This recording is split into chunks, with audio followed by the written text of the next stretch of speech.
Shalom, WJC family. It's time for this week's Torah Talk.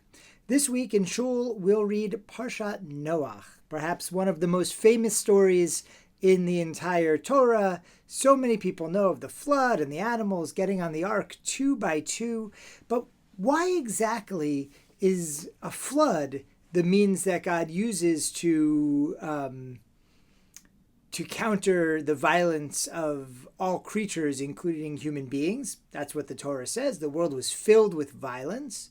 So God decides to destroy everything. But why a flood? Why not burning fires from the sky? Why not volcanoes and lava? Why a flood to teach humanity or creation a lesson about the violence? The Hamas is the word that's used. That's used in the story of humanity's fall and violence. And we take it for granted because it's a story we've known for so long. But sometimes it pays to ask these kinds of questions. Perhaps in the use of water itself and the violence of water, there's a lesson about violence itself, about what everyone was guilty of, right? So God says the land is full of violence and therefore everything needs to be destroyed. And God unleashes the violence of water. And what's the quality of water? Water gets everywhere. Anyone who's ever experienced a flood, not like a Noah flood, not a flood for which you needed an ark, but a hurricane flood. We are in an area prone to flooding. After my first year here, we had a terrible flood here in this area. And you know that the water just comes and it keeps coming and it seeps into everything. It's nearly impossible to stop and impossible to keep up with. It just spreads and fills whatever area is left for us. And the reason I ask this question is because we seem to be in a time of violence as well. And it seems to be doing that water-like thing. It seems to be seeping and creeping. We find it in our schools, in our sacred spaces. We find it in our politics, in the language, as well as in actual political violence. We find it in the way people are treating each other. We find it in acts of violence against people, anti-Semitic violence or racial violence, all kinds of terrible, terrible things that we used to think were unacceptable. People saying and doing things that, what's happened? It feels like a flood, like the water is seeping, and maybe that's what God is trying to tell us. There's a midrash on the story in the Mechilta, and I'm using Rabbi Brad Artsin's translation here.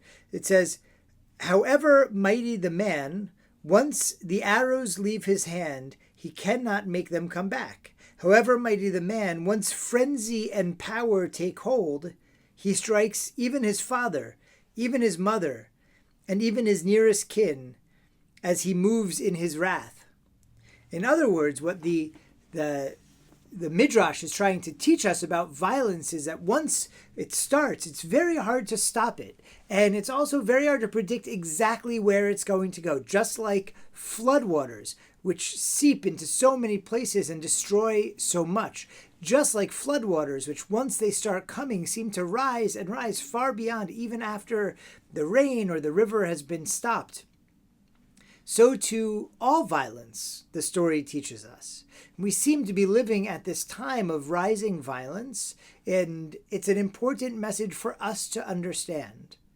And for a couple reasons. One, there's a great temptation to contribute to the violence. And I think the lesson of Noah is that we are supposed to keep ourselves from doing that. That once we let our own violence out, even well-intentioned, even violence for good, which sometimes society uses violence for good, or even a violence that's controlled by societal norms like courts or armies or laws or whatever it might be, that ultimately it is very hard to predict what violence will result from that violence. It's very, if not impossible, to predict how much that violence will, seep and maybe even harm those we care about and those unintended victims. This message seems very powerful and very relevant today. Right here, a primordial flood that affected people is the ultimate metaphor for the violence that still inflicts the world today. And what are we to do to counter this violence?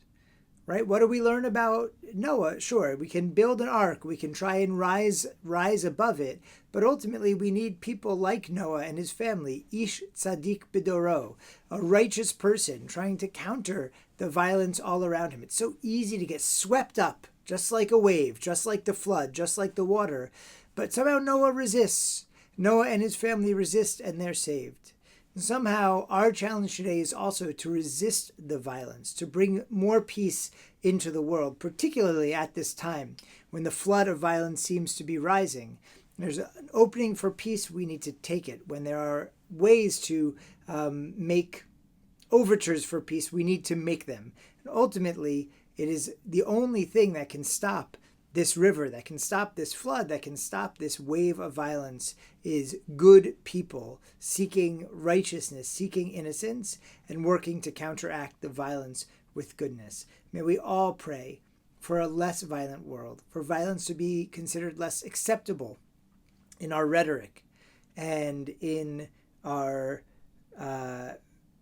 in the way we treat each other, in the way that we speak about politics or about each other or about culture or about the problems that ail this world. May it be that we too see the rainbow, the ultimate seemingly magical symbol of hope, and that for us it too foretells peace, and that this destructive wave of violence will again recede, and will live with peace and in with the ability to figure out how society should be without such violence, to put a stop to senseless violence in our neighborhoods, attacks on schools and politicians, and even war. May we find better ways to solve our problems. Goodness and peace reign. That, I think, is the ultimate message of Noah and his flood. May we live in peaceful times. Amen.